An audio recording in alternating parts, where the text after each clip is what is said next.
Hello，各位讀知識分子嘅同學仔，大家好，我係你嘅中史導師 TK Lee。今日我哋會講一講晚清時期嘅何啟個案研究。何啟係一個香港人啊，我哋知道啦，就係佢其實喺香港咧係做呢一個所謂嘅定例局嘅非官守議員，而且咧唔單止咧從政啊，亦都咧喺醫療同埋教育方面咧都推動香港嘅社會發展。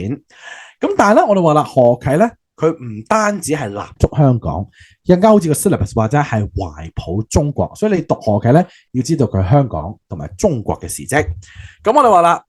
首先咧就係何啟咧，第一 part 我哋要讀咧就係佢嘅家世同埋專業資格。啱啱個 syllabus 咧都清楚 show 咗啦，就係佢咧係一個學貫中西嘅華人精英，係出洋習醫學法。咁我哋係要知道具體佢讀過啲乜嘢噶。咁而呢啲咧都同佢嘅改革思想，佢點樣推動香港發展咧係有所關係。另外咧，當然係要讀佢對香港嘅貢獻啦。再嚟咧就係佢同中國嘅聯繫，例如咧我哋話何啟嘅時代背景與改革思想嘅關係，同埋咧就係佢其實唔單止推動中國嘅改革啊，佢亦都係嘗試咧去即係幫助孫中山咧係支援呢個革命。咁另外咧就係我哋呢一個嘅理門篇咧唔會講到咧就係呢個何啟同埋梁啟超嘅比較。咁一般嚟講咧考嘅機會都好細啦。咁呢個咧我會留喺 regular 咧，就通常咧係最後一堂嘅時候咧會再同大家做少少嘅比較嘅。OK， 好，咁啊事不宜遲，我哋馬上開始。咁啊首先講一講個濃縮精讀啊嘛，哇好簡單。第一 part 何啟嘅背景，咁首先你要知道咧佢嘅家庭背景啦。咁啊佢咧老豆咧叫何福堂啦，係即係倫敦傳教會嘅傳道會嘅呢個傳教士。咁啊所以咧佢係我哋話佢係生於一個基督教嘅家庭嚇。咁而呢一個嘅傳教士咧，佢本身咧係即係讀過呢個馬六甲嘅英華書院，即係佢自己咧係深受呢個西方教育。咁所以咧佢更加明白到西式教育嘅好處，就令到咧佢會栽培個仔咧去讀呢個嘅香港中央書院，甚至咧就係之後係去英國留學。咁而何福堂咧，另一方面咧就係佢係即係雖然係一個傳教士啊，就傳教士唔代表佢窮噶，佢係作咗好多嘅地產投資啊，非常有錢。咁所以咧就可以送到咧何啟咧赴英留學。咁而我哋話啦，何啟咧嘅教育經歷上面咧，就係佢自幼咧係學，即係佢喺香港咁嗰陣時係學中文啦嚇。咁啊喺香港中央書院咧，咁啊有中文有英文嘅嚇。中學方面咧就會涉獵下五經啊、史記啊呢啲會睇嘅。咁啊，當然中央書院嘅時候咧，咁佢即係都有好多係讀英文嘅科目啦，咁啊，所以咧佢先過到學即係外國留學。咁啊，而呢個時候咧，佢都結識咗咧以後同佢咧一齊寫書啊寫文嘅胡禮垣嚇。胡禮垣咧好多時候就係阿何啟寫個英文版本嘅篇章，咁然後胡禮垣咧就譯成中文咁樣。我哋話啦，何啟咧嘅喺即係呢一個嘅英國咧就係讀過呢個嘅巴爾美學校，咁啊後嚟咧就升大學就係 Aberdeen University 亞巴甸大學，咁有啲會寫亞巴甸大學都冇乜所謂嘅亞巴甸大學，咁就讀咗內科嘅學士同埋外科嘅碩士，咁啊取得咗咧呢一個即係同埋呢個咧倫敦湯馬士醫院咧嘅實習，咁啊取得咗呢個西醫嘅資格。咁而咧後嚟咧佢就邂逅咗咧佢嘅妻子 Alice Watkin。雅麗士啊，咁啊喺雅麗士嘅建議下咧，就由於咧想躋身貴族啦，因為咧雅麗士係名門望族名門一個嚟噶，咁啊因為咧即係呢個何啟咧就相對係即係渣啲啦嚇，咁所以咧就想叫做有 face 啲啦，咁所以就去咗林肯法學院就讀書，因為咧林肯法學院咧就成日有即係佢間中咧就有嗰啲叫做 high table dinner， 咁啊於是乎咧就可以俾嗰啲即係社會上流咧同佢一齊咧去交流啊 ，OK， 咁啊由此咧就可以躋身呢個咧上層嘅階層 ，OK， 好，咁我哋話啦，咁啊當然啦，嗱呢度咧你要留意下喎，就係咧佢讀過呢個西醫，所以咧佢咪好着力推動香港嘅醫療發展咯，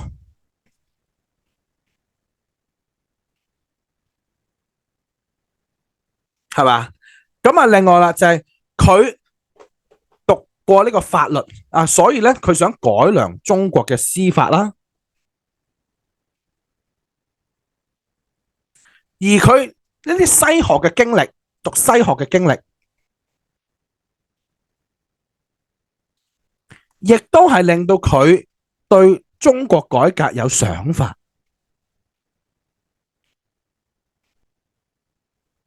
或者對香港嚟講就係去推動香港嘅教育。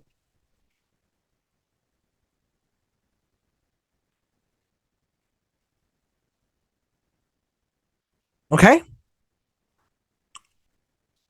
好，第二部分，何啟嘅思想係點樣回應時代嘅問題？咁呢個咧就包括晒香港同埋中國。咁首先講香港部分啦。咁香港嚟講咧，一般咧時代背景嗰邊咧就唔係咁重要嘅，係啦，嗰邊我哋就唔使詳細講啦。咁我哋先講啦，就係咧喺政治方面咁喺呢一個即係何啟嘅年代咧，就1880年代啦。咁其實咧當時華人嘅政治地位咧就係比較低嘅。即係華人政治地位高咧，係已經去到即係70、80年代咧，先叫做扭轉咗，先叫做高翻嘅啫。咁喺呢個二戰前咧係好低嘅地位。咁我哋話啦，咁但係咧低得嚟咧，咁佢都要，因為始終係即係英國人係即係少數啦，咁華人係好多啦，咁所以咧佢點都要籠絡一啲咧所謂華人精英以華制華。咁所以咧何啟咧就係即係翻咗嚟香港之後咧，就出任咗政府嘅一啲委任職務，踏足政界嘗試咧去為本地人士發聲，從而提升華人嘅社會地位。例如1882年咧係成為咗太平紳士，協助維繫香港嘅管治。而家今時今日咧，大家認知咧太平紳士咧通常咧就係一係咧就係探監即係巡視監獄，一係咧就係管六合彩。嗰陣時太平紳士有 face 啲嘅，而家就即係相對嚟講就即係失色一啲嘅。1886年就出任呢個潔淨局嘅委員，咁潔淨局咧就係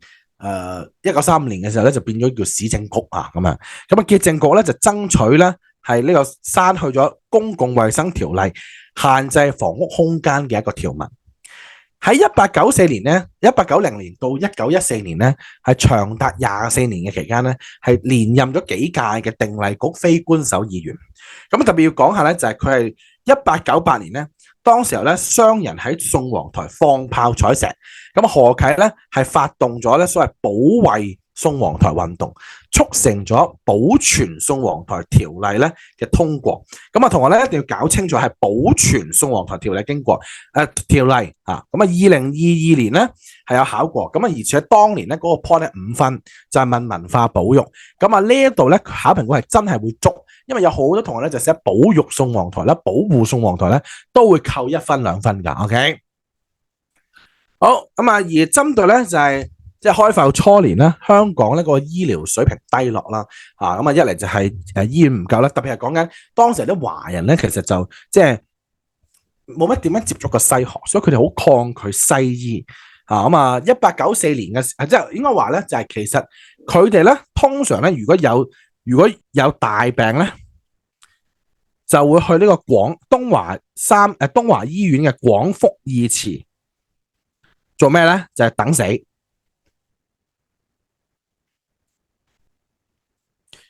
咁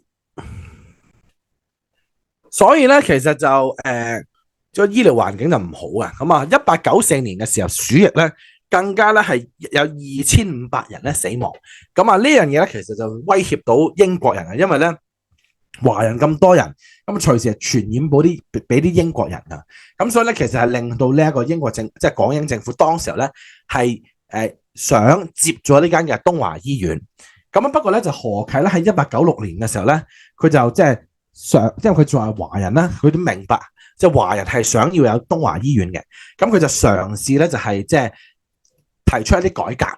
希望咧去消除咧就係港府對於中醫嘅排斥。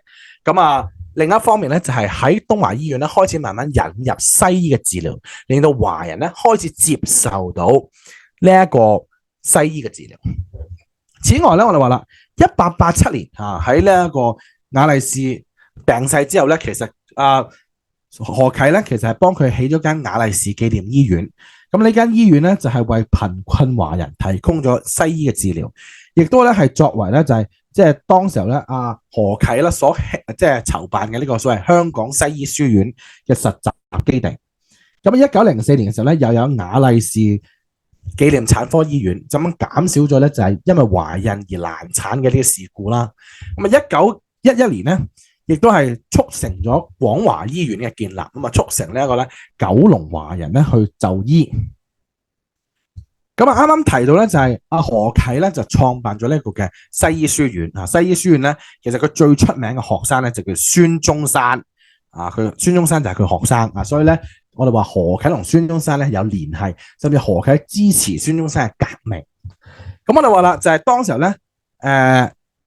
點解佢會創立呢啲西醫書院？一嚟西醫書院其實都西醫書院咧，其實你可以當醫療就得嘅，你當教育又得，你當醫療都得嘅。OK， 因為咧佢係培訓醫療嘅人才。OK， 好啦，咁我哋話啦，教育方面咧，其實就係我哋話當時候咧，主要嚟講華人咧係讀私塾，都係咧諗住去打算咧去以考取呢個科舉功名咧為目標。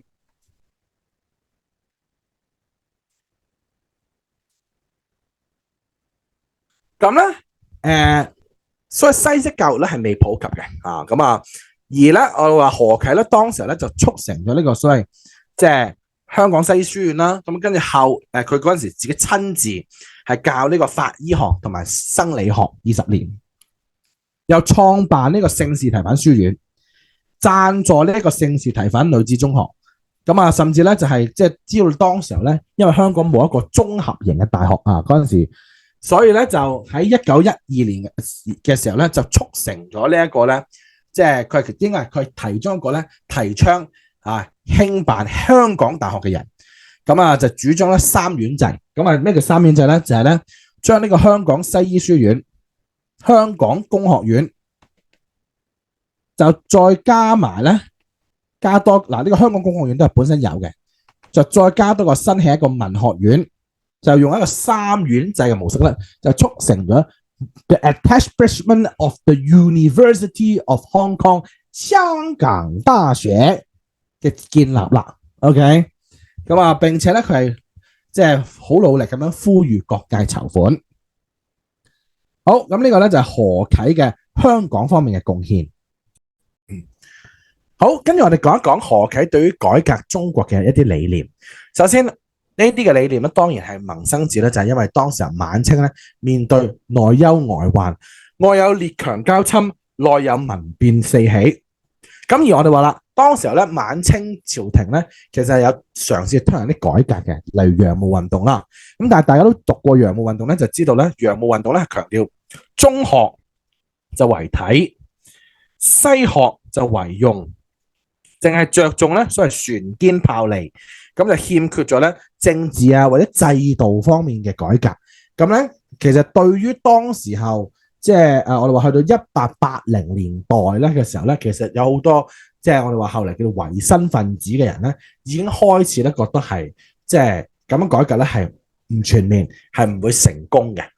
咁啊，卒之啦，當然啦，1894年甲午戰爭戰敗，咁啊輸咗，即係明明改革咗30年啊，仲輸咗俾嗰34年添。咁啊，輸咗俾一個咧係清廷咧就1861年開始做洋務運動。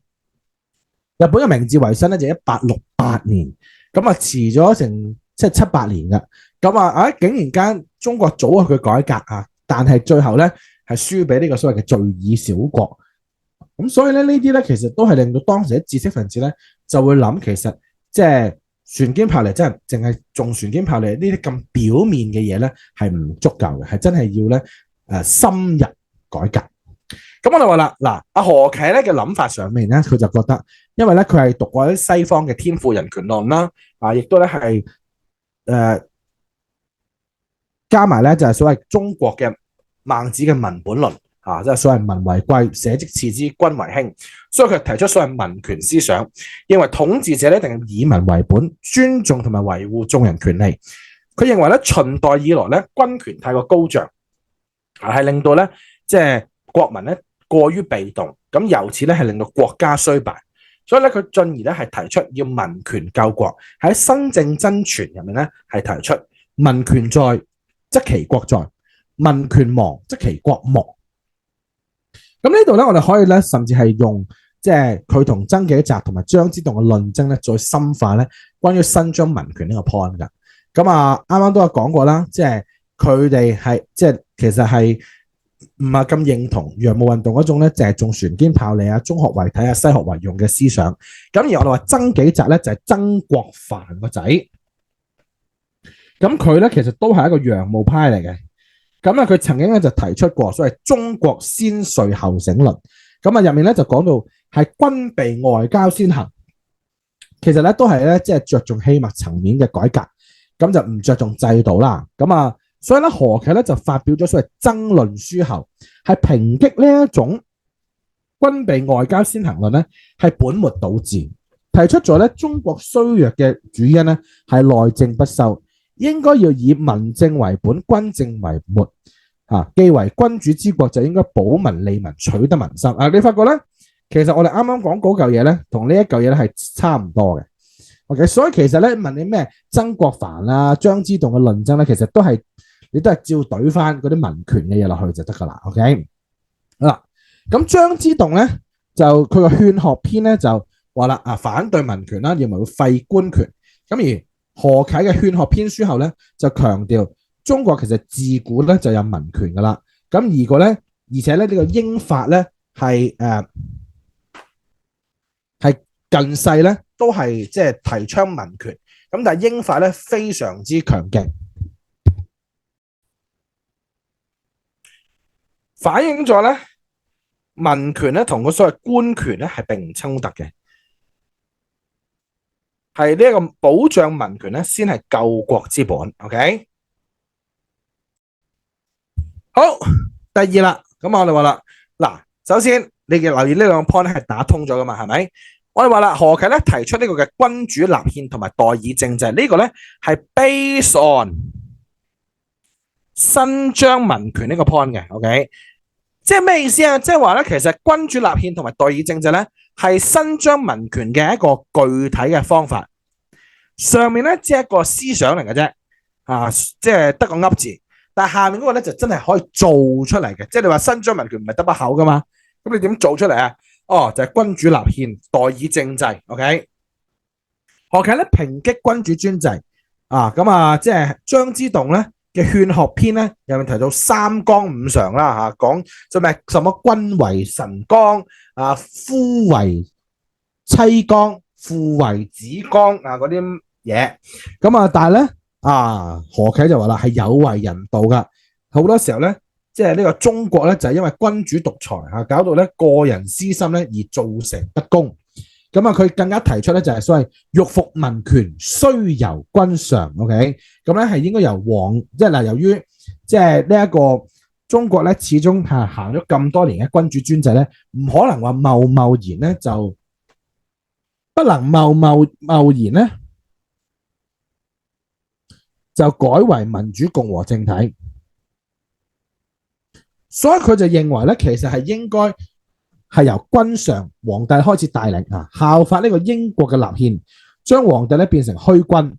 即係冇實權嘅，行所謂議院制同埋內閣制，咁實質咧即係掌政權嗰個咧就係內閣啦，咁內閣嘅即係所謂首相就係即係實質嘅即話事人啦，咁但係咧。呢個內閣係點樣出嚟㗎？就係經過議院我哋話議院咧有大多數黨多數黨咧嘅黨魁咧就做呢一個嘅首相，咁正常嚟講係咁㗎。當時候咧就提倡咧行所謂三權分立，就係政治行政，所謂行政、立法、司法。議院內閣制咧，咁行政就係內閣啦。議院就立法啦，咁另外一個法院三權分立，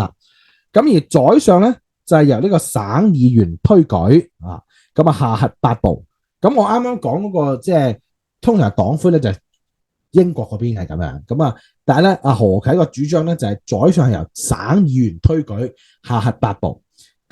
因為咧我哋話傳統中國有6部噶嘛，所以佢變咗8部。而各級議員咧都係由選舉產生啦，呢個我唔細講啦，即係其實係即係其實佢咧係要揾啲有教育水平嘅人去投票嘅，因為咧始終佢伸張民權，但係如果全部嘅人咧都係 stupid，其實咧就選出嚟嘅即係嗰個即係選出嚟嘅呢個嘅議員咧嘅質素都會好低啊，所以一定係咧要揾啲咧係 well educated 嘅人嚇，所以你見到縣嘅議員都係要有秀才資格，係由受教育嘅成年男性去選舉。咁啊州啊再高啲，省啊再高啲 ，OK， 咁啊從而咧就達成所謂軍民共治。喺呢一個嘅清初嘅時候咧，其實就所謂眾滿益漢啊，咁啊其實咧好多時候雖然咧滿漢並治，但係咧其實地方上面咧督府咧多數都係滿人做啦。咁因為始終清朝係一個少數民族政權，對漢人咧都係有所猜忌提防。咁我哋話啦，但太平天國後咧，漢族督府即係例如曾國藩啊、李鴻章咧嚇勢力係急速膨脹。八國聯軍時候咧，東南咧更加私自達成所謂東南互保章程啊，保住咗咧長江流域一帶啦嚇咁樣。咁所以咧，其實何啟咧有見到一個咁嘅情況下咧，佢都提倡咧應該係容許地方自治，就全國咧就有4個都會，咁以即係另外咧京畿咧有個總都會。咁如果日常無事嘅話咧，5個都會咧各自為政，咁大事嘅時候咧就一齊嚟到總都會咧去傾。清末咧吏治敗壞啦，咁因為科舉制度咧就有捐納嘅，可以捐納，可以你俾錢咧就可以買官，咁結果咧就買官鬻爵嘅情況非常嚴重啦。貪污腐敗咧亦都係阻撓留學生咧參與改革嘅關卡，因為好多咧人貪污腐敗咧就阻住個位咁樣，咁亦都即係啲留學生其實都睇唔順眼佢哋咁樣貪污腐敗，咁所以咧佢哋都唔可即係兩隻水火不容。咁於是乎咧何啟提倡要整肅吏治，廢除捐官制度，嚴懲貪官，永不錄用，並且倡議高薪養廉，選任呢一個嘅留學生同埋西洋專家咧係為官，從而做到任賢能出浮藝。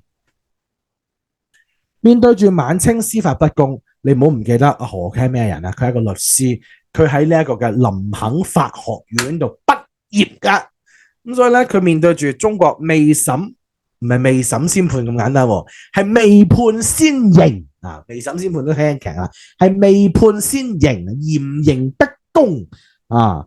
官員受賄嘅情況咧，咁佢覺得咧就係呢個咧，佢都明白，即係佢覺得咧就係點解當時有啲列強會要求領事裁判權咧，就係因為中國嗰啲法律咧實在係即係唔合乎西方嘅法治原則啊！咁於是乎咧，佢係提倡咧就係所謂改善司法，要廢除嚴刑好法。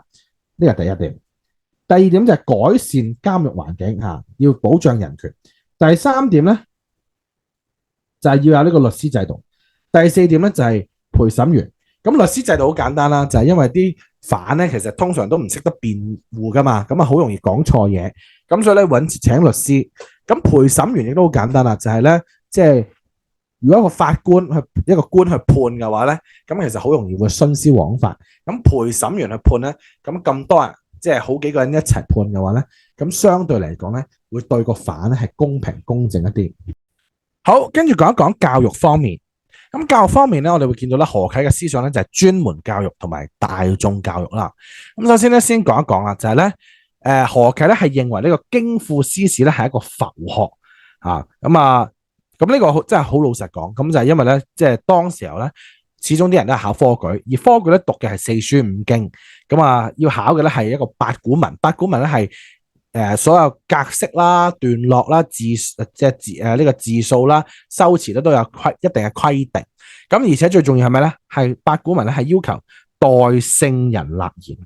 即係話咧你只係根據啲古人即係古人講嘅嘢咧，係跟住佢嘅思想咧去做一啲延伸，就唔係自己去加以論說啊，唔係咁容許呢個自己嘅意見聲音。咁所以咧，其實令到好多士子咧，其實係死背爛背嚇。尤其是去到明末咧，其實明中晚期開始咧去到清朝啦，其實好多時候咧啲範文，即係因為四書五經其實都係得咁多嘢嘅啫嘛。咁考嚟考去，年復一年，好似 DSE 咁樣啦。不斷翻炒又翻炒，翻炒又翻炒咁翻炒到咧嗰啲嘅考官咧，就一係咧就係出所謂折答題，就明明兩則唔關事嘅文咧擺埋一齊就即係折，可能一句嘢咧就折一半，咁另一句咧就折另一半咁樣，就擺埋一齊考啲考生，唔知九唔搭八嘅。咁又或者我話啦，就係即係啲考生咧，其實相對嚟講咧，佢哋貼到題，咁貼到題咧，坊間咧就會有範文，好似你考 DSE 咁樣啊，你讀中史咧，我叫你背筆記、刨筆記咁樣啊，刨完佢咧五星五星星就咁樣練成啦。咁咧，其實某程度上，如果你係真係不求甚解啊，講咩你讀乜嘢啊，讀完之後唔記得咧，其實你係學問空疏啊，咁啊更加咧難以即係識時務啦，因為始終呢啲八股呢啲嘢咧，都唔係啲咩合時宜嘅嘢嚟㗎嚇，亦都無助應對呢個晚清嘅變局。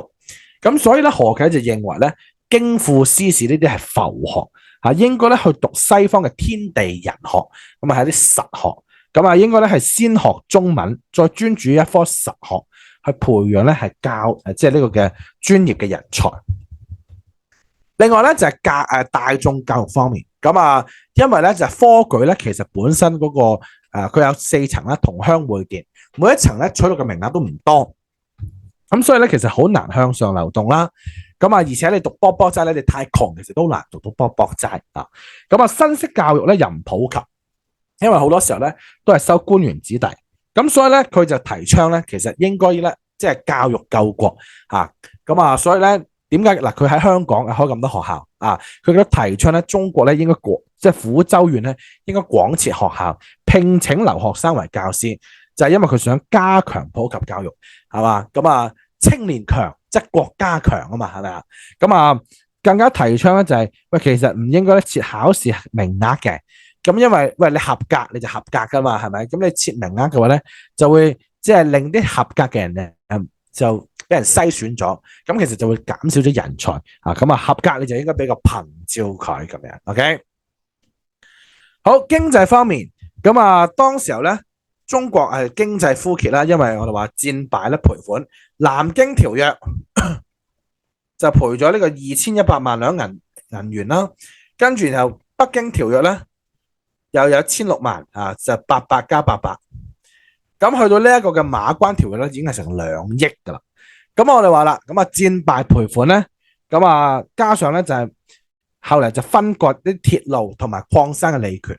再加上咧就係由南京條約開始咧，通商口岸咧不斷擴展，由廣州變到5口通商，係東南沿岸嘅，跟住咧去到北京嘅時候咧北京條約嘅時候咧就16口通商。咁啊，開始咧就去埋長江嘅中下游，咁跟住然後去馬關條約嘅時候咧，已經係深入內地啦，即係嚟重慶啊、沙市呢啲咧，其實都係內地少少嘅地方，又或者關稅自主嘅喪失啊、內河航行權等等等等咧，即係一啲咧外人可以剝奪中國利權嘅舉動咧，都係令到中國枯竭、經濟枯竭嘅原因。咁因此咧，佢係好希望咧何啟好希望中國咧可以提倡多啲經濟例如我哋話一反咧重農抑商嘅觀念啦，正如司馬遷一樣，天下熙熙則皆為利來，天下攘攘則皆為利往。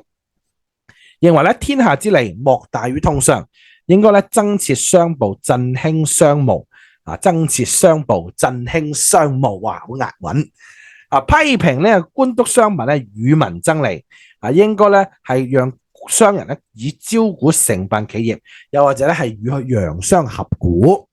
咁另外咧就係發展交通因為咧佢認為咧就係發展嗰啲鐵路啊、輪船呢啲咧係可以有助帶動各行各業，包括物流運輸呢個嘅貿易零售等等。OK， 咁仲有整頓財政啦，呢個都唔需要多講噶啦。OK。咁整體嚟講咧，上面嗰啲咧就係何啟點樣就住時代背景去提出一啲嘅改革思想啦。咁另外咧，其實我哋話啦，整體嚟講何啟咧對於中國改革有咩貢獻咧？當然你可以噏翻上面嗰堆嘢啦。咁但係我哋話成嚿嘢你點樣 present 出嚟咧？就係你可以話咧，就係佢係發表咗好多嘅篇文章係嘛？即係我哋啱啱講過啦，就係新政論議啦，又或者咧佢有點樣勇於批評一啲中國改良派視野嘅不足，例如咧針對住曾紀澤嘅中國先隋後醒論，佢係提出爭論書後；張之洞嘅勸學篇，佢就提出勸學篇書後。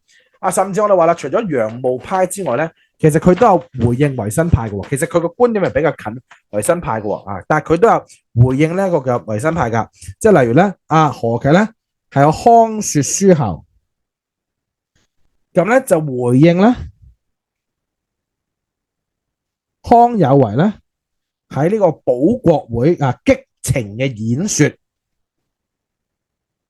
不過 whatever 啦，OK 呢一啲咧，其實我哋話你評論啊，即係究竟香港貢獻大啲啊，定係中國貢獻大啲咧？咁樣中國貢獻一定細嘅，點解咧？因為何啟一個人咧，其實長年喺香港，基本上咧佢咧係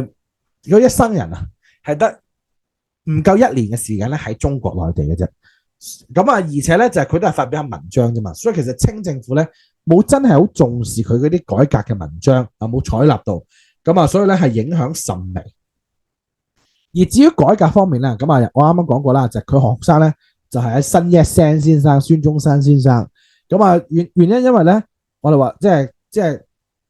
呢度咧就要講一講啊，佢咧同革命嘅關係啦。咁咧嗱，其實佢明明係一個咧即係叫做偏維新嘅人嚟噶，咁但係甲午戰爭後咧，佢開始覺得單靠改革咧係不足以救國，所以1895年嘅時候咧就同孫中山咧喺香港共謀廣州起事啊，負責咧係起草對外宣言，甚至咧係作為咧會議嘅主席。咁但係咧時機不密，為清廷所破。1900年嘅時候咧，趁住義和團之亂咧，亦都係寫呢個平治章程，聯絡港督卜力，草擬革命黨咧同埋李鴻章嘅合作嘅兩廣獨立方案。即係話咧，何啟當時候嘗試咧就係作為咧卜力即係港督啦、革命黨啦同埋李鴻章嘅一個中間人啊，佢想咧推呢個李鴻章咧去做總統啊。咁啊結果咧卜力係肯嘅。革命黨肯嘅，不過李鴻章唔蘇佢啊，所以咧何啟咧最終都係無功而還。咁憑住廣州起義失敗，同埋咧佢煽動兩廣獨立失敗咧，都可以證明咧何啟咧其實喺中國嘅革命方面咧，其實都冇乜貢獻㗎。OK，好，呢個時候咧就睇一條題目啦。咁啊呢條題目咧就話啦，有人認為何啟係推動香港社會發展大於佢喺呢一個嘅清末改革革命運動嘅貢獻，你是否同意咧？蕭援引史實加以釋論。咁呢條題目咧嗱，首先我哋先嚟拆咗先。咁咧嗱，其實咧老實講，香港嘅貢獻咧同中國嘅貢獻咧就冇得直接比較嘅。咁所以咧，你面對咁嘅題目嘅時候咧，嗱，首先嗱當然啦，你要諗立場先。咁其實咧，我啱啱都講過啦，其實好明顯咧。佢喺香港貢獻一定係大過喺中國嘅貢獻，因為中國啲貢獻咧好多時候咧改革嘅話就係純粹一啲文章啦，革命嘅話咧係都係失敗噶啦，咁所以一定係香港嘅貢獻大啲嘅。OK， 同意係會好寫啲嘅。咁啊嗱，我哋話啦，呢度嚟講咧，你其實諗個駁論咧，其實就要諗係清末改革同埋革命咧，佢個局限性係乜嘢？咁你就可以做到啦，就好似我啱啱所講嘅，係諗佢局限性係乜嘢。OK。咁即係話成篇文咧，你個 structure 應該係點樣咧？第一，你咧應該寫咗引言先。好廢喎呢句，係啊，因為25分啊嘛，25分咧係應該先寫咗引言，簡單交代咗立場先嘅。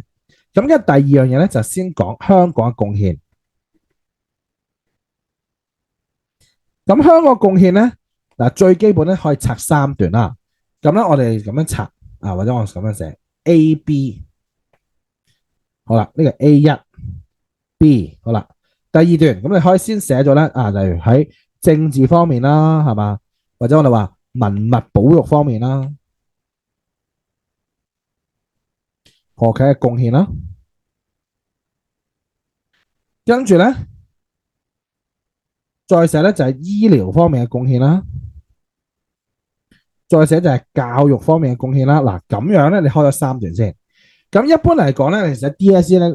你淨係答香港貢獻咧，就有10分或者15分嘅題目㗎。OK， 咁啊，所以咧其實大概佔一半啦。咁然後咧，你可以有個過渡段你可以話啦，然而呢個何啟咧亦都喺清末嘅改革同埋革命運動上咧有貢獻。好啦，跟住然後咧第4樣嘢啦，就先講改革，跟住駁論。D5 D6 E7嗱，因為改革加革命啊嘛，所以你革命都要再寫嘅。跟住然後咧 F 就係第8段就寫革命 ABCDEFG， 第9段就係寫駁論。呢個咧係講個改革嘅局限性，革命咧都係講革命嘅局限性。咁樣咧，你嗰篇文咧就好靚仔噶啦。OK，咁啦，而家我哋望一望 Jackie Kern 嘅一篇嘅 sample。首先引言好清楚交代，我同意何啟推動香港社會發展嘅貢獻多於清末改革及革命運動。咁啊，何啟咧喺香港擔任議員，而中國不為人知，影響力低咁樣。OK，好啦，首先咧先講就係何啟作為一個出色嘅政治領袖，點樣推動社會發展，再講何啟點樣推動香港嘅醫療發展，再講何啟點樣推動香港嘅教育發展，然後過渡段講到何啟係做實事，而咧佢對於中國嘅政局係鞭長莫及，影響較細。然後先嚟一段講清末改革嘅部分。嗱，清末改革咧就好多嘢講嘅，咁啊你係唔需要講晒啦。OK，你可以咧即係用一個快寫嘅手法講幾方面佢有咩思想，又或者咧專門講伸張民權啊、代議政制軍民共治呢啲咧叫做比較重要嘅政治思想。咁然後就再講啦。但係呢啲貢獻咧，都係比佢香港貢獻咧係細㗎。點解啊？因為咧清朝咧本質係保守獨裁，唔想下放權力，所以咧咩維新運動係失敗啦，立憲亦都冇可能啊。咁所以咧係遠不如呢一個嘅香港度推行公益事務嘅。咁跟住咧就再嚟寫革命運動。咁啊可以咧先講即係講詳細啲咧，就係何啟咧點樣資助孫中山嘅革命運動。咁啊，包括廣州起義啦，同埋呢一個咧八國聯軍嘅時候咧，嗰個所謂兩廣獨立。咁咧，但係咧就要指出啦實質上咧就係李鴻章咧最終咧都係冇接納到呢個嘅兩廣獨立，表示咧效忠清廷。咁啊，而且咧革命思潮咧喺1900年之前咧都未成為社會嘅主流思想。最後做翻個結論係啦，啱啱留咗個結論。咁啊，最後咧，當然你寫唔寫都冇所謂噶啦。其實呢個咧就通常埋尾就我同意，故我同意 ，OK 咁樣啦，就完完整整一篇25分嘅題目 ，OK 就是這樣。咁啊嗱，其實你即係大概都要知道咧，其實25分嘅題目咧，盡量都應該有7、8段係會比較穩陣嘅。即係如果佢係3個方面，咁你可能咧3個方面每方面咧都可以拆 point， 你可能每個方面拆2、3 point， 其實已經有7、8、9個 point 啦。咁如果你5個方面，咁你每個 point 拆2個重點，其實都有10個 point。咁所以咧25分題咧記得一定要拆 point， 唔好咧下下咧一大段車落去。你就算一大段車落去都好啦，都記住知道咧入面係咪有2、3個角度，唔好淨係喺一個角度咧不斷糾纏。OK， 好，今日就去到咁多，我哋下次再見，拜拜。